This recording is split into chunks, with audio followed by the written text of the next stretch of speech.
Welcome to The Explainer. Today, we're diving into a really powerful story of transformation. We're going to see how a single university in Pakistan is on a mission to turn an agricultural heartland into a hub of engineering and technology, basically rewriting the future for an entire region. So how does that even happen? I mean, how can one university literally change the landscape? And yeah, this is about way more than just classrooms and textbooks. It's a story about a deliberate plan to transform an economy from the ground up. So let's get right into it. We're going to follow the journey of the Mohammed Nawaz Sharif University of Engineering and Technology. Now, that's a mouthful, so we'll just call it MNS UET. We'll see how it went from just a bold idea to a real powerhouse of regional change. Okay, so first things first. Let's start with the why. What was the problem that MNS UET was actually created to solve? Why was a new engineering university in this specific part of the country so absolutely critical? Well, before 2012, this area, South Punjab, was known as Pakistan's agricultural heartland, a real powerhouse. But, and this is a huge but, for its brightest young minds, the ones dreaming of becoming engineers, there was a massive obstacle. And this number, it just says it all. We're talking hundreds of miles. Aspiring engineers from South Punjab had to travel all that way to cities like Lahore or Taxila to get a top-tier education. Now, this wasn't just an inconvenience, it was a classic brain drain. The region's best and brightest were leaving, and a lot of the time they just weren't coming back. So, how do you tackle a problem like that? How do you stop the talent from leaving? Well, the solution began with a really clear and targeted vision. And they moved incredibly fast. The project kicked off in 2012, and by 2014, the MNS UET Act was passed. In just 2 years, the university went from an idea on paper to a fully legally chartered institution. That's lightning speed in the world of bureaucracy. The mission here was super specific. This wasn't just, hey, let's build another university. Nope. The goal was to create a sister institution to the very prestigious and historic UET Lahore. The idea was to bring that same high standard of excellence to Multan, making it accessible, and by doing that, stopping the brain drain cold. And this right here is the university's official motto. It's more than just some nice words, right? It perfectly captures that core mission to empower the whole region through knowledge, real technical expertise, and a bit of enlightenment. But, like any great origin story, this one has some early obstacles. And MNS UET's beginnings were, well, let's just say they were humble. Not at all what you might be picturing. So get this. For its entire first decade, the university didn't even have its own land.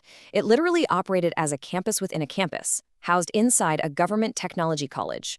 Pretty amazing when you think about it. So instead of focusing on building a grand, fancy estate, the early leadership, including its first vice chancellor, a retired lieutenant general named Muhammad Akram Khan, they focused on what truly mattered. They poured their resources into building high-tech labs, hiring world-class faculty with PhDs, and establishing a rock-solid academic core. It was all about substance first, style later. Okay, so after a decade of building that powerful academic foundation inside a borrowed space, it was finally time for the next big chapter, building a physical home of their own. And the scale of that ambition was huge. The government acquired 210 acres of land. That's a massive space, a clear signal that they were planning for something really big. And this location is just incredibly strategic. It's right on a major national highway. So they're moving from a congested city space to a purpose-built hub that's designed for innovation and, frankly, massive expansion. This move is the culmination of years of construction, planning, and some serious logistics. I mean, you can just imagine. It's a huge undertaking that really signals a whole new era for both the university and the entire region. So after all this effort, what's the bottom line? Has this decade-long project actually delivered on its big promise? Did it work? Well, just look at this table. The impact on the local industry has been nothing short of dramatic. Before MNS UET, key sectors like fertilizer, textiles, and power had to look far and wide for their engineers. Now, they have a direct pipeline of homegrown, highly trained local talent. But it's not just about filling the jobs that are already there. The university is actively creating a whole new economic ecosystem. And its flagship project for doing that is the Multan Technology Park. And the Multan Technology Park, or MTP, isn't just some generic tech hub. It's specifically focused on solving local challenges with cutting-edge technology. It's incubating startups in fields like AI and robotics, and this is really cool, it has a special emphasis on smart agriculture, which is a perfect link back to the region's economic roots. And this quote from the current Vice Chancellor really just summarizes the whole vision. He says they're determined to produce graduates who are not just job seekers, but job creators and change makers. That's it. It's all about empowering students to build the future of South Punjab themselves. So what's the big takeaway here?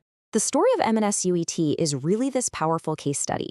It shows how a strategic, targeted investment in education can become a form of nation building, completely transforming a region from the inside out. With its massive new campus and a technology park that's already fostering innovation, MNS UET has built this incredible engine for change.